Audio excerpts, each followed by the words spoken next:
नहमदुहु व नुसल्ली अला रसूलिहिल करीम।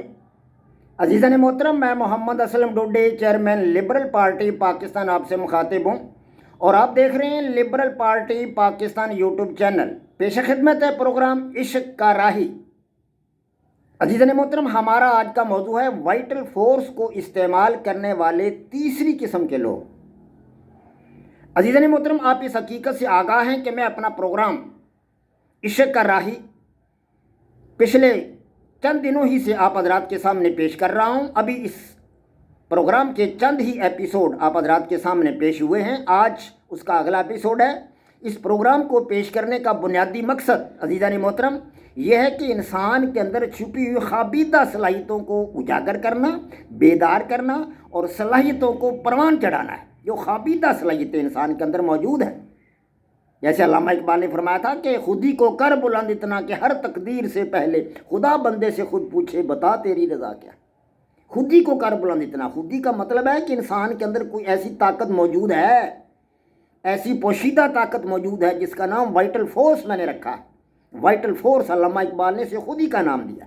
तो इन सलाहियतों को, इस वाइटल फोर्स को उजागर करना, इसे परवान चढ़ाना, इससे काम लेना और उनकी मदद से अज़्म हिम्मत को मुहमीज़ देना, अज़ीज़ मोहतरम नॉर्मल ज़िंदगी से निकल कर आला औसाफ की हामल हयात जावेदा हासिल करना, इसके बुनियादी मकासद में शामिल है। इसी तरह दुनिया में अपने किरदार व अमल से तब्दीली लाना और अपने मिजाज को इनकलाब आफरीन और हुनरमंदाना सलाहियतों से मुज़य्यन करना और दुनिया में माफिया में अपनी शनाख्त और पहचान हासिल करना, ये इस प्रोग्राम के बुनियादी मकासद में शामिल है। अज़ीज़ मोहतरम, मैं इसी हवाला से आप हजरात के सामने वाइटल फोर्स को इस्तेमाल करने वाले 3 किस्म के लोगों को बयान कर रहा हूँ। पहली किस्म के लोग आप हजरात के सामने मैंने बयान किए, जो वाइटल फोर्स को बिल्कुल इस्तेमाल ही नहीं करते। अल्लाह तबारक व तआला ने अपने कलाम पाक में उन लोगों को कल अनआम, चौपाए जानवरों की तरह, ढोर डंगरों की तरह करार दिया कि कल अनआम, ये लोग चौपायों की मानद है, ढोर डंगरों की मानद है, जो वाइटल फोर्स को इस्तेमाल करते ही नहीं। इसके बाद मैंने दूसरी किस्म के लोग भी आप हजरात के सामने बयान किए, जो सरसरी सा इस्तेमाल करते हैं अपने वाइटल फोर्स को। और फिर तीसरी किस्म के लोग भी आप हजरात के सामने मैंने उसके 1-2 एपिसोड बयान किए हैं कि तीसरी किस्म के लोग कौन होते हैं।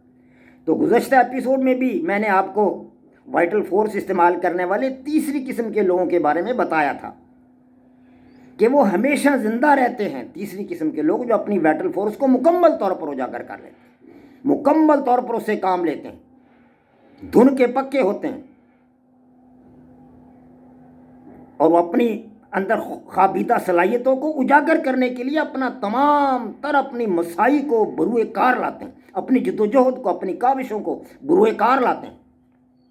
ये लोग कभी नहीं मरते, तभी मौत उन्हें भी आती है, लेकिन वो दूसरे इंसानों के दिलों में ज़िंदा रहते हैं, इश्क व मोहब्बत की कहानियों में ज़िंदा रहते हैं, तारीख़ के औराक में ज़िंदा रहते हैं, जंगो जदल की दास्तानों में ज़िंदा रहते हैं, आसमान की वसअतों में और चाँद की चांदनी में और सितारों की ताबानियों में ज़िंदा रहते हैं और अपने परवरदिगार की अबदी सल्तनत में हमेशा हमेशा के लिए बाकी रहते हैं और ज़िंदा रहते हैं।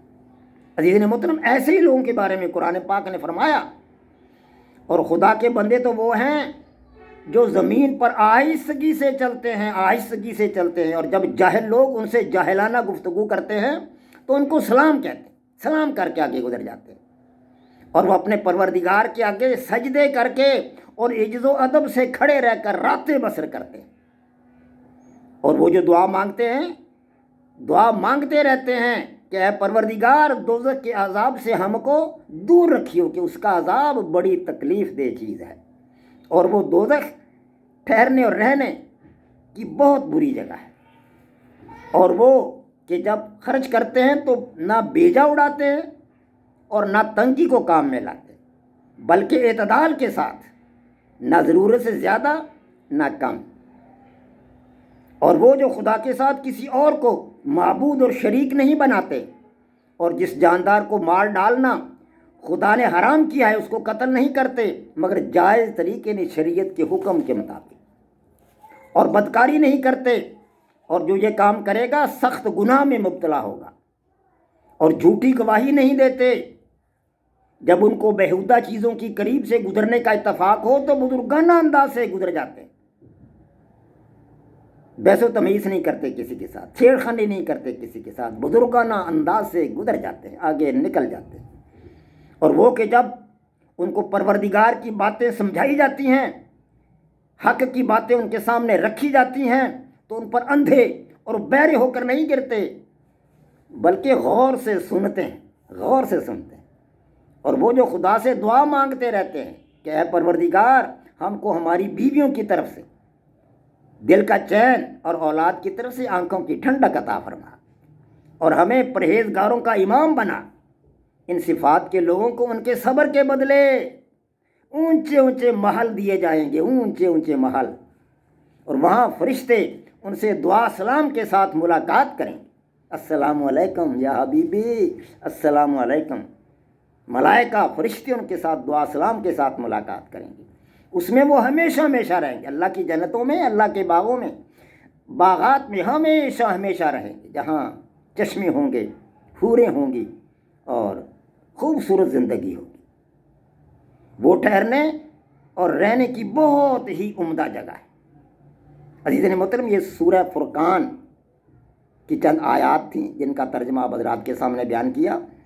آیت نمبر 63 تا 76 سورہ فرقان پارہ 19 آپ حضرات کے سامنے یہ ترجمہ بیان کیا اسی حوالہ سے۔ وما علینا الا البلاغ، پاک فوج زندہ باد، پاکستان پائندہ باد۔